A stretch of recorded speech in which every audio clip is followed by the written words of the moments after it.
Olá! Se você é cristão, provavelmente você acredita que o estudo da Palavra de Deus é algo essencial na caminhada cristã. Ler, estudar e aplicar corretamente a Bíblia em nossa vida é tão importante para o cristão quanto é para o ser humano respirar e comer.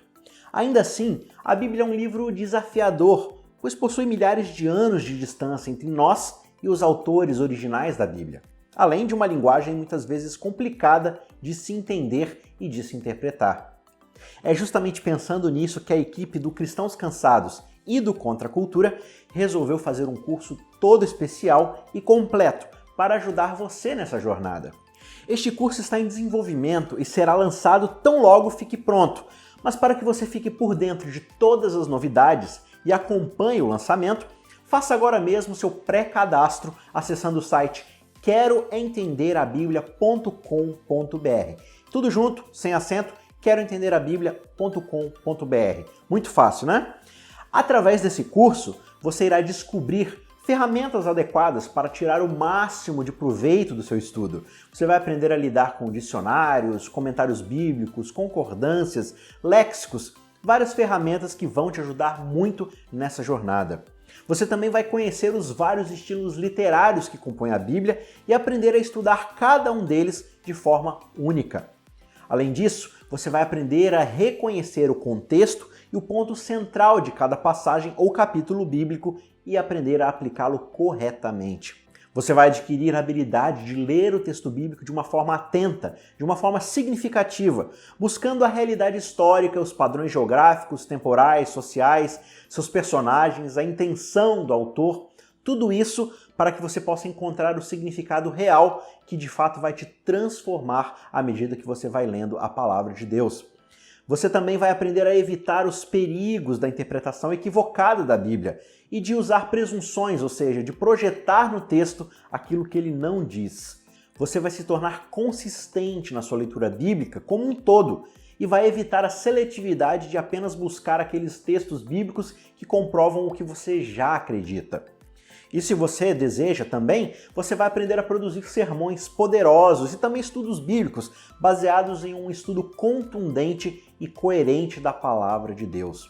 Tudo isso e muito mais vai estar disponível nesse curso completo e acessível que vai mudar, eu tenho certeza, a sua forma de ver a Bíblia, ler e estudar e também aplicá-la na sua vida.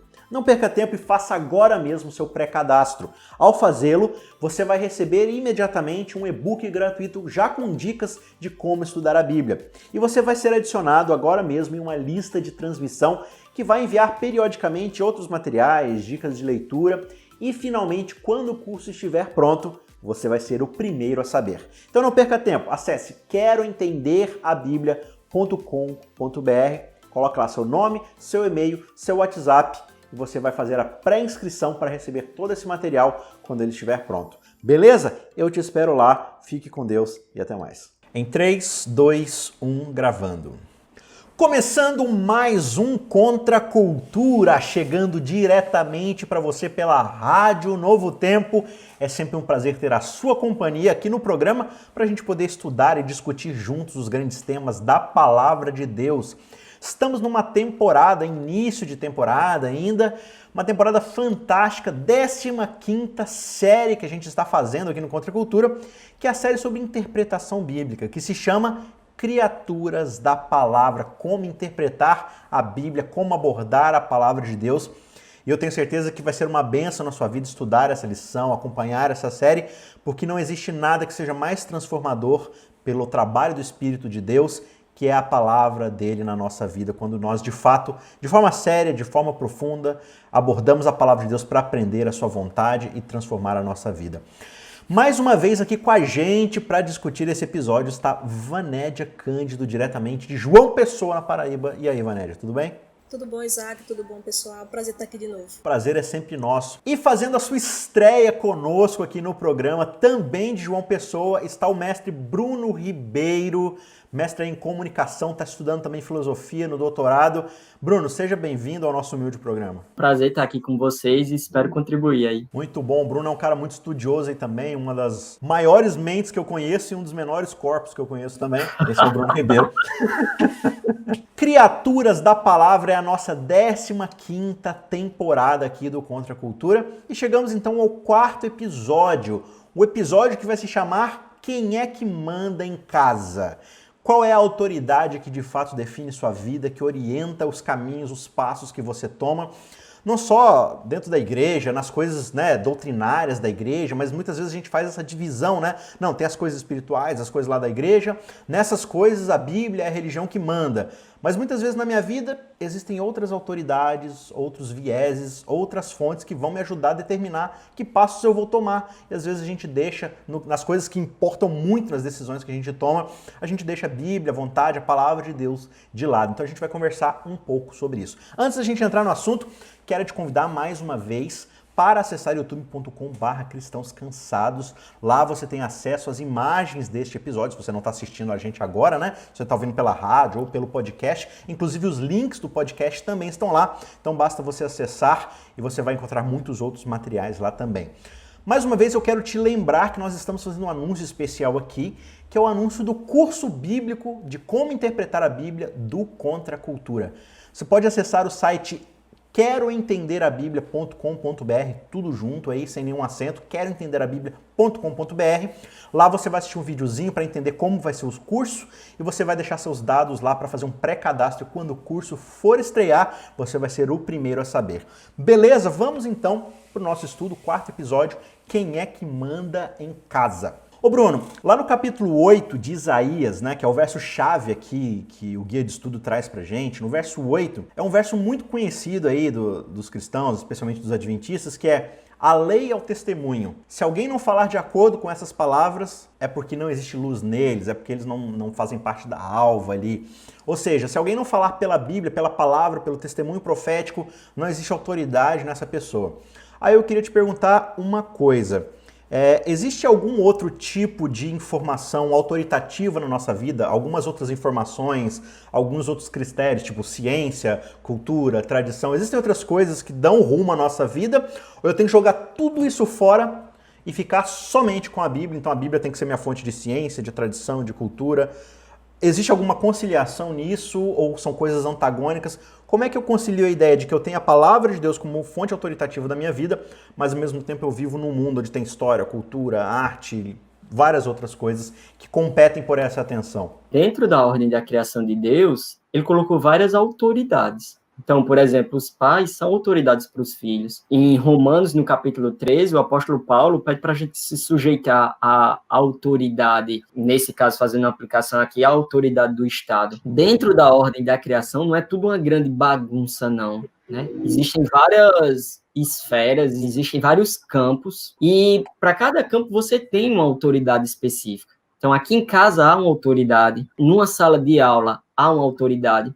Às vezes eu sou autoridade lá na sala de aula, mas quando eu saio da sala de aula e vou para um médico, então esses papéis são invertidos. Você não tem uma, digamos assim, uma igualdade completa dentro da criação de Deus, né? Deus, ele distribuiu os seus dons como lhe apraz e cada um, Deus deu autoridades diferentes para as pessoas. Agora, é claro que aqui, Isaac, a gente tem uma autoridade máxima, são as escrituras. E a questão é essas outras autoridades estarem submetidas à Bíblia. Então, a razão é uma autoridade, a ciência é uma autoridade, a família é uma autoridade, o Estado é uma autoridade, a polícia é uma autoridade. Essas coisas, elas não são erradas, elas não fazem um uso errado não. A autoridade em si, ela não é uma coisa ruim. Ruim é quando ela ultrapassa o limite dela e quando ela começa a querer fazer coisas que não competem a ela. Isso é que é ruim. Deus, ele não criou todo mundo da mesma forma,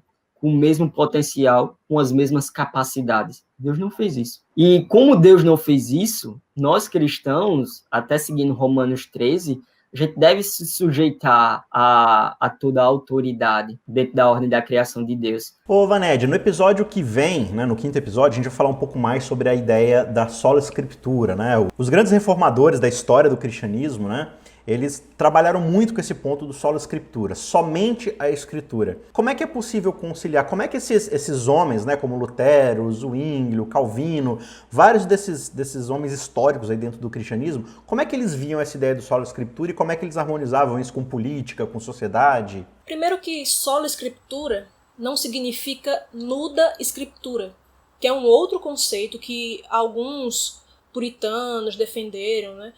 Mas assim, nuda escritura isso é o quê? Ler a Bíblia pelado?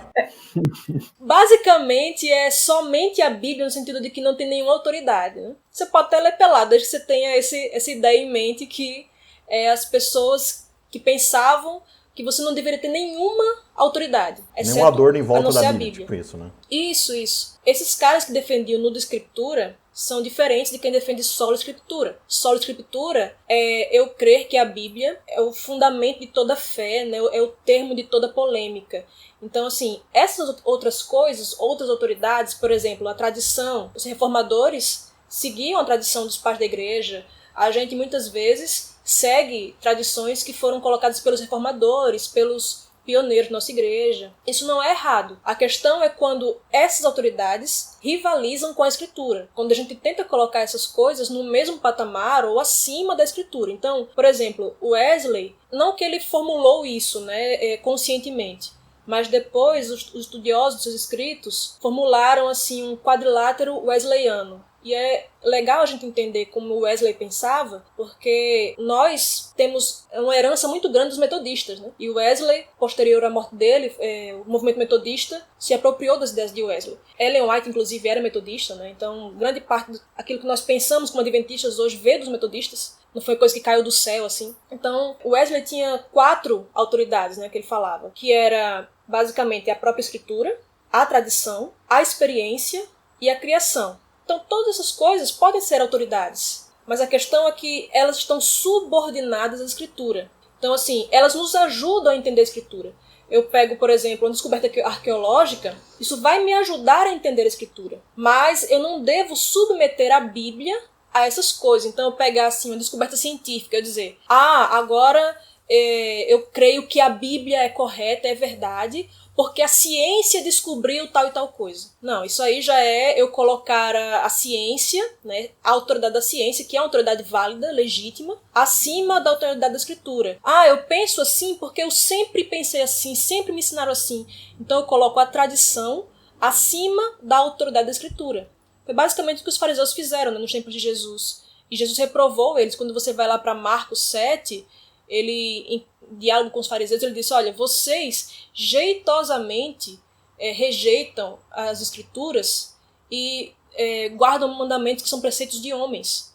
Né? Então, assim, a gente faz isso muitas vezes jeitosamente, né, com muito cuidado. Assim, a gente pega, deixa de lado o que a Bíblia diz para ficar com a tradição. Esse é o problema, não a tradição em si, não a criação em si, não a experiência em si, mas quando essas coisas ficam em um patamar de igualdade ou acima da escritura. Na modernidade, hoje, aliás, na pós-modernidade, a gente tem uma crise de autoridade. Ou seja, ninguém quer a autoridade em si. Qualquer tipo de autoridade é visto de forma negativa e ninguém quer se submeter a ninguém, principalmente algo que é acima do indivíduo. Então, qualquer coisa que venha a ser acima do indivíduo, ele já é colocado como suspeita, entendeu? Ele já é errado pelo fato simplesmente de estar acima do indivíduo. Muitas vezes a gente tem que tomar cuidado enquanto cristãos, porque muitas vezes quando a gente se rebela contra a autoridade, a gente está se rebelando contra Deus. E a gente não entra na cabeça que Deus foi que instituiu a autoridade. Às vezes a gente pensa que é uma brincadeira, assim. É claro que isso não significa que passar, digamos assim, um pano branco para qualquer tipo de autoridade. Se um pai abusa de um filho, se o cientista, o experimento dele está errado, etc., essas coisas têm que serem ditas. Agora, muitas vezes, e Paulo apela a isso, apelando para uma autoridade específica em Romanos 13, mas isso é importante se dizer, muitas vezes a resistência da gente com relação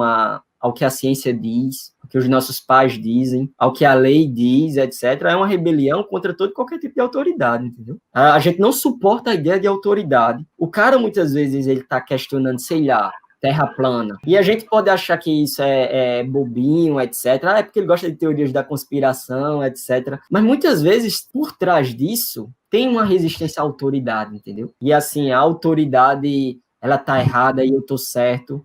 E autoridade nenhuma pode me ensinar nada e está acima de mim, etc. Claro que eu não estou dizendo que não é o caso de todo mundo, entendeu? Tipo, a autoridade não é inquestionável. Mas assim como Romanos 13 diz, muitos cristãos, eles ficavam desconfiados de autoridades políticas, por exemplo, de Roma, muitas vezes eu vejo no corpo de Cristo também que as pessoas, elas ficam desconfiadas de outros tipos de autoridades também, sabe? E simplesmente por isso, Isaac, por essa questão de individualismo, entendeu? Nada acima de mim, eu sou a grande autoridade, minhas ideias são a grande autoridade para mim, etc, etc. E é um fenômeno que você sempre vai cair num buraco de contradição, né? Ou num abismo de significado, né? Porque, por exemplo, quando a gente vai nessa ideia de relativização das coisas, né? O que conta é a minha experiência, ou é aquilo que eu enxergo, é a cultura que eu adquiri, tudo. Essa ideia de, não existe uma verdade absoluta, cada um constrói a sua verdade, cada um... É um negócio um tanto quanto curioso, porque uma pessoa que ela não acredita em Deus, ou que ela não tem esse tipo de valor, e ela se coloca como leitura, né? E ela vai dizer que, não, cada um tem sua leitura da realidade, cada um tem sua leitura da verdade. E aí, quando essa pessoa ela sofre algum tipo de demérito, né, ou pobre, ou alguma coisa que alguém é injusto com ela, ela imediatamente vai dizer, isso é injusto, isso não pode, isso está errado. A quem ela está apelando quando ela fala que isso está errado? É a sua própria experiência do que é errado? Mas peraí, mas o que é errado para você não é errado para mim? Se a gente realmente tira uma autoridade ética, moral, de significado, uma coisa mais metafísica, a gente vai cair num abismo de significado, né? Eu vejo muito essa ideia dentro da própria história bíblica da criação e de toda a narrativa bíblica. E até uma coisa que está interligada, né? Porque qual foi o grande pecado de Adão e Eva? E também o pecado de Lúcifer, né? Quando Lúcifer, a serpente ali no Éden, vira para Eva e fala, olha Eva, Deus falou que você vai morrer, mas é mentira. Né? Ele não pode ser autoritário dessa forma. Você pode ser livre para poder comer esse fruto e se tornar como ele. Né? Então, qual que é o grande pecado de Eva? Ela pega a palavra de Deus, ou seja, a autoridade divina, aquilo que Deus falou, e sujeita ao seu próprio critério de avaliação humana. Então, ela acha que o que Deus falou está à nossa prova. Ou seja, a gente pode provar o que Deus falou, a gente pode julgar o que Deus falou. Deus falou, mas eu vou ponderar aqui e vou decidir se eu... E era justamente essa a ideia de ser conhecedor do bem e do mal. Né? É você justamente julgar por conta própria, uma prerrogativa que é divina, né? Dizer o que é bom, o que é mal, só Deus pode fazer isso. Ele diz isso aqui é bom, isso aqui é mal, o ser humano vai lá e fala assim, não, mas eu vou dizer se isso aqui é bom ou se isso aqui é mal. Ou seja, eu não dependo da autoridade da palavra divina. E aí quando você vai lá para o Novo Testamento, né, justamente ali em Lucas 4, Mateus 3, quando você vai para as grandes tentações que Jesus sofre lá no deserto, justamente Lúcifer está ali em cima de Jesus fazendo a mesma coisa. Deus falou tal coisa, mas que tal você fazer tal coisa? O caminho é esse daqui, a autoridade divina é essa daqui, a palavra de Deus é essa daqui, mas por que você não se sujeita a si mesmo, a sua própria autoridade? E a resposta de Cristo o tempo todo qual que é? Né? Está escrito, nem só de pão vive o homem, mas aquilo que vem da boca de Deus. Jesus vai dizer ainda durante o seu ministério, né? A minha comida e minha bebida é fazer o quê? A vontade do meu Pai, é estar debaixo dessa autorização. O Pai me ama porque eu faço aquilo que Ele me ordenou. Né? Pai, eu não queria ter que morrer, mas seja feita a tua vontade. Então, você vê esses dois contrastes de um Adão que cai por rejeitar a autoridade divina e de um Adão que vence justamente porque ele se submete a essa vontade. Né? Muitas vezes as pessoas realmente rejeitam a autoridade simplesmente por ela ser autoridade. Ela pode estar o mais correta que for, mas a pessoa rejeita. Se há na autoridade, eu sou contra. Exatamente. Então, em contrapartida também existe um outro lado, que é o outro extremo, né, que nenhum dos dois é desejável, nenhum desses dois extremos, que é você simplesmente porque aquilo é uma autoridade, você se curvar a ela de uma maneira irrestrita. Né? Eu tenho autoridade do meu líder na minha igreja. Isso é fato. Então, nós temos que nos submeter aos nossos líderes na igreja. Agora, a autoridade deles tem validade enquanto eles forem submissos à Escritura. Enquanto não forem submissos à Escritura, eles não têm autoridade sobre o cristão, porque a submissão do cristão é no Senhor. Paulo diz, mulheres, sede submissas aos vossos maridos no Senhor. Né? Então, se, por exemplo, uma autoridade, não só eclesiástica, mas uma autoridade política, ela coloca uma lei imoral, por exemplo, as parteiras lá do Egito, elas, inclusive nós temos na Bíblia relatado por nome, né, o nome delas ficou registrado, porque elas não se submeteram a uma lei, uma autoridade imoral. Quanto que você tem pessoas que não querem se submeter a nada nem a ninguém, você tem pessoas que querem se submeter de toda forma, até porque isso gera no coração humano um sentimento de alívio, porque eu não vou precisar raciocinar por mim. Vai ter alguém na minha igreja, um ancião, meus pais, alguém que eu confie a autoridade espiritual na minha vida, e essa pessoa vai raciocinar por mim, essa pessoa vai estudar a Bíblia por mim, essa pessoa vai fazer tudo por mim.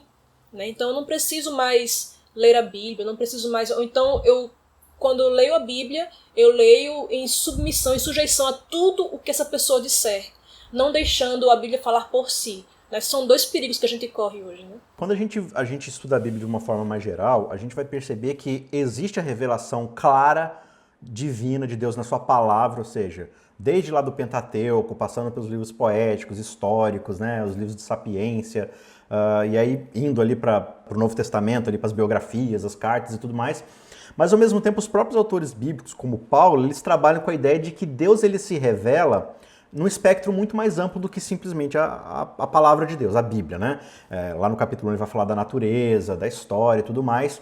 E todos nós, assim, na nossa caminhada, a gente experimenta Deus fora da Bíblia, no sentido de que a gente tem nossas vidas, a gente vive nossas vidas no dia a dia ali e tal, a gente não tá o tempo todo mergulhado ali no estudo da Bíblia. Eu vou trabalhar, eu vou me casar, eu vou fazer política, eu vou brincar, eu vou fazer qualquer outra coisa. E nesse caminho a gente vai experimentando a bondade de Deus, o conhecimento de Deus, o nosso relacionamento com os outros, e a gente vai adquirindo uma certa experiência que nos ajuda a entender Deus em determinadas formas. Mas também eu acho que é muito comum, às vezes, a gente achar que essa experiência ela vai formular uma verdade sobre Deus que está acima do que a Bíblia revela sobre ele, né? Como é que eu posso conciliar essa ideia de uma experiência com Deus pessoal e que muitas vezes eu posso levar isso para um grau autoritativo sobre as outras pessoas, né? É muito comum isso acontecer na igreja, por exemplo, né? Ah, mas eu entendo dessa forma, então eu quero que todo mundo aqui na minha comunidade esteja debaixo do meu entendimento sobre como é esse relacionamento com Deus, né? Com a lei, com isso, com aquilo. Como é que eu encontro esse equilíbrio de relacionar a minha experiência, o meu relacionamento com Deus com o que de fato está lá na Bíblia, descrito e interpretado? Acho que uma primeira questão é que quando a Bíblia molda, digamos assim, a visão de mundo da gente, quando a Bíblia molda a cosmovisão da gente. Né? E por que isso é importante? Porque quando a gente deixa a Bíblia fazer isso, a gente já exclui algumas coisas que não são crenças bíblicas, entendeu? Então, por exemplo, fazer pouco caso da experiência não é uma crença bíblica. Fazer pouco caso de outras coisas do nosso, que Deus colocou na criação, não tem nada a ver com Bíblia, tem a ver com Platão, tem a ver com outros pensadores, etc., mas não com Bíblia. Agora, como o Vânia já falou, né, o problema é quando a gente, digamos assim, quer equiparar essas coisas à autoridade da Bíblia e equiparar essas coisas à autoridade de Deus. Ou então não deixar que a Bíblia molde essas coisas. Para dar um exemplo, Isaac, tipo, os cristãos, geralmente, eles têm que Deus é a autoridade deles, que Deus é em primeiro lugar na vida deles. Se você for perguntar a um cristão, assim, da boca para fora, ele vai dizer isso. Agora, a questão é saber se, de fato, ele deixa realmente a Bíblia ser uma fonte de autoridade nas questões principais da vida dele, sabe? Como ele educa os filhos dele, sobre casamento, sobre a profissão que o indivíduo vai escolher. Quando você vai para essas coisas que determinam, assim, grande parte da sua vida, é incrível, você não vai para as Escrituras. A Bíblia não tem autoridade para falar dessas coisas. É como se a Bíblia só tivesse autoridade para dizer quais são as regras de fé que a gente vai acreditar e no nível teórico. Mas quando a Bíblia vai entrar em determinadas portas que a gente não quer que ela entre, então a gente bota uma barreira gigante. E aí a gente usa, e aí é que está o problema, Isaac, a gente usa até outras autoridades, por exemplo, sei lá, a cultura me diz que, olha, quem já viu um Deus punir? Eu li no meu país um dia desse, assim, eu não acredito num Deus que pune pessoas, sabe? Eu acho que Deus vai salvar todo mundo, porque Deus é amor. Olha, Deus não se ira, etc. Olha, mas eu sinto assim. Então, percebam, eu estou pegando essas experiências. Esse não é o Deus que eu acredito. Esse não é o Deus que eu acredito. Eu estou pegando esses elementos da cultura, da tradição, da experiência, e aí, onde as escrituras têm autoridade para entrar, eu não deixo elas entrar, eu coloco uma barreira. Então, as escrituras, a gente vê sobre a questão da profissão e da vocação, como é que o apóstolo Paulo trabalha isso na carta dele aos Coríntios, etc. Mas quando as escrituras dizem que eu tenho que seguir meus talentos naturais, a vocação que Deus me chamou, eu boto uma barreira e não deixo Deus entrar ali. Agora, por outro lado, quando, por exemplo, eu digo a Bíblia é autoridade, etc., aí eu pego elementos da experiência, elementos da cultura, elementos de outro lugar, para moldar Deus à minha própria imagem e semelhança. Então, eu vivo meio que esse paradoxo. Deus não entra nas partes principais da minha vida, mas, ao mesmo tempo, eu vou moldando Deus à minha imagem e semelhança. Não, Deus vai até entrar nessa questão de qual profissão eu devo seguir, né?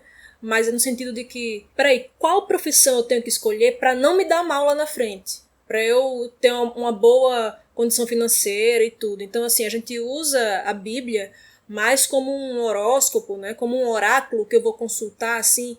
Peraí, por onde eu tenho que ir para não me dar mal? É só isso. Mas, assim, com relação a os nossos desejos, os nossos gostos, a gente segue, assim, e a Bíblia, Deus, se quiser que nos acompanhe. Né? Geralmente é assim que a gente faz. E essa questão de você pegar essas autoridades como experiência e tal, a gente muitas vezes tende ou a anular essas autoridades, né? Porque não é só a escritura, então não pode ter tradição nenhuma. E a gente vê pessoas assim que qualquer coisa que seguir alguma tradição, alguma liturgia assim, mas não pode. Isso aí é praticamente pecado.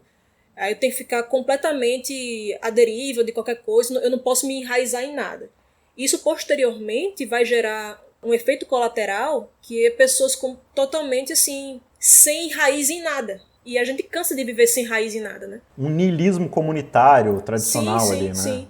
A gente vê que a Bíblia, ela não anula essas coisas. Você vê, por exemplo, Paulo em Gálatas, Paulo vai apelar a 3 pontos, 2 com relação à experiência, que é o seguinte, ele vai apelar a primeira experiência dele com os apóstolos, principalmente com Pedro, né, em Gálatas 2. Em Gálatas 3, ele vai falar da experiência dos próprios Gálatas. Ele vai dizer, ó Gálatas insensatos, quem enfeitiçou vocês? Né? Ele vai dizer, no capítulo 3, verso 3 a 4, sois assim insensatos, que tendo começado no Espírito, estejais agora vos aperfeiçoando na carne? Terá sido em vão que tantas coisas sofrestes? Então assim, ele vê, olha, veja o que vocês passaram, o que vocês sofreram, analisem isso e veja se vocês começaram pelo Espírito ou foi pela carne. Aí depois ele vai dar o exemplo bíblico, né, de Abraão. Então assim, ele vai do argumento menos forte para o mais forte. Primeiro a experiência dele mesmo com os apóstolos, depois a experiência dos próprios Gálatas, depois a própria Escritura. Então ele não anula a experiência, ele simplesmente traz a experiência, a tradição, todas essas autoridades cativas à Escritura, né? Tem um ponto interessante em 1 Coríntios 12, quando Paulo vai falar sobre os dons que ele deu à igreja, ele diz, em primeiro lugar, Deus estabeleceu os apóstolos, em segundo os profetas, em terceiro os mestres, e depois aí ele sai citando os outros. E aí você vê que, por exemplo, os mestres que ensinam as escrituras, eles são, Deus estabeleceu eles como autoridade. E aí é interessante, sabe? Porque muitas vezes as pessoas dizem, como o Vander já falou, assim, não, eu só quero a Bíblia, somente a Bíblia, e elas entendem isso, que elas não têm que aprender a Bíblia com ninguém, que elas não têm que ler, sei lá, um comentário bíblico, que ninguém tem nada a ensinar a ela, que ela sozinha, com a capacidade intelectual dela, ela consegue interpretar toda a Bíblia, etc. E assim, isso é completamente irreal, sabe? E arrogante, né? Isso é irreal e arrogante. Então, isso é fazer pouco caso dos dons que Deus deu à igreja. Isso é fazer pouco caso também da estrutura hierárquica que Deus deu à igreja. A gente tem todas essas experiências, tradições, a própria cultura, os nossos sentimentos, aquilo que a gente vive, a nossa racionalidade, mas a Bíblia vai apontar, no fim das contas, justamente por ser a maior autoridade, né, a única definitiva autoridade dentro da vida de um cristão, de que todas essas coisas elas estão limitadas ao mundo de pecado, né? A nossa tradição é pecaminosa, está limitada pelo pecado, a nossa cultura, a nossa experiência, a nossa racionalidade, a gente tem os nossos vieses pecaminosos, né? A Bíblia vai dizer que o coração do homem é desesperadoramente corrupto, né? A gente muitas vezes leva as coisas só para aquilo que nos interessa, só para aquilo que nos traz vantagem. No fim das contas, a Bíblia se coloca como essa fonte de algo que é, digamos assim, definitivo, porque ela não tem emoção ali no sentido de ficar vacilando, como a nossa emoção vacila. Ela não é uma racionalidade enviesada, ela é uma revelação divina. E quando a gente se coloca diante dela e deixa o Espírito trabalhar no nosso coração, a gente tem, de fato, uma fonte segura para ser a grande autoridade, não só das coisas que a gente pratica dentro da igreja, que a gente chama, né, entre aspas, aqui de espiritual, ir para o culto, fazer tal coisa, mas realmente no nosso dia a dia, né, na forma como a gente se porta, na forma como a gente trabalha, como a gente se diverte, como a gente se relaciona. A gente tem que estar o tempo todo debaixo da autoridade bíblica e aprender a buscar na Bíblia, né, dentro das regras verdadeiras ali de interpretação e submissa ao Espírito Santo, deixar que a Bíblia transforme nossa vida para vivermos de fato uma vida bíblica, uma vida cristã e uma vida submissa à vontade de Deus. Que Deus te abençoe então, a gente se vê na semana que vem, um forte abraço.